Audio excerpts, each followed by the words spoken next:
And today I want to talk about the silent voice. And the silent voice is the type of voice that omits, sees something but doesn't do nothing at all, doesn't say nothing at all. But also the silent voice is the voice silently that's talking inside your head when there's a conflict, when things are not right, when things are difficult. If you've experienced this, I'm talking to you. I'm talking to you. And the way to kill that is communication. But one of the problems that we face is that we don't always know how to talk to people. We don't know how to talk to the people that we love. We talk, but we don't know how to listen. First of all, we don't know how to listen. The basis of a healthy relationship, basis of whether it's in church or any kind of arena, a relationship, it starts with listening. Because listening, when you listen to someone, you'll know exactly how they feel and you'll know exactly where they're coming from. And the thing about it, with that silent voice, see what happens when you become angry. When someone says something that you don't like and you want to respond. And let me tell you something about the silent voice. It's the adversary. It's the devil. The Bible says he's the accuser. Case in point, when God created Adam and Eve and he put them in the garden and he told them that God told them that they can eat from all the trees except this one tree. That was the tree that was forbidden. And at that particular time when Adam and the woman was together, that's when the serpent came in and began to talk to the woman. And the problem is Adam was right there. He didn't say nothing at all. Nothing at all. Nothing at all. He was quiet.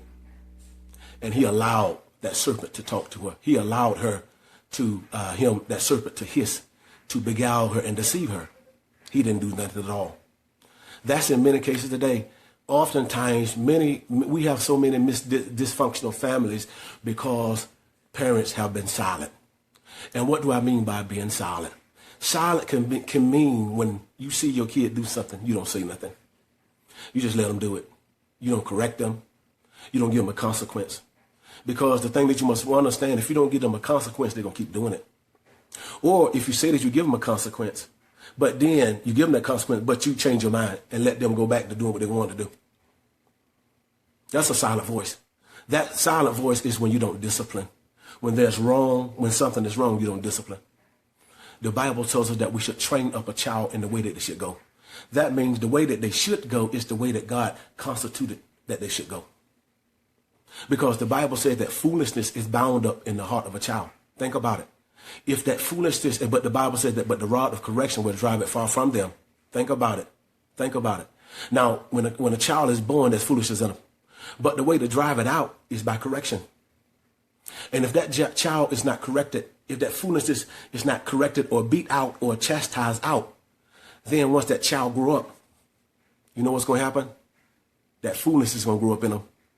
And then you think they didn't listen then? Now they're a mess. Case in point, look at the jails. Many of the jails are full because somebody dropped the ball. Some parent dropped the ball. They didn't correct their child. They didn't correct their child. They didn't teach their child how to deal with rejection, how to deal with things, how to deal with their fears, how to deal with their disappointments.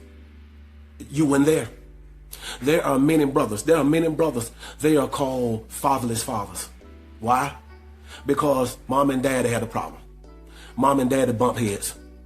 Instead of working it out and trying to make it for the best of the kids, that the kids can grow up in a certain way, daddy disappeared. Daddy disappeared. Not thinking about that child thinks that it's their fault. That daddy and mom is not together. And dad is selfish. And it goes further than that. Now, while dad is gone, mom is running her mouth about who dad and what dad is. Dad ain't no good. Dad and all this. That's bad. That's bad. That's division. That's division. And let me tell you something about that silent voice. When you're in a situation where someone says or does something to you that you don't like, or you're in a disagreement, always that silent voice, that voice that's speaking to your ears, it's going to tell you right. It's going to say you're right. They're wrong. They're not listening. They don't want to change. They ain't right. They ain't no good. That voice will always bring division. That's that silent voice. That's that silent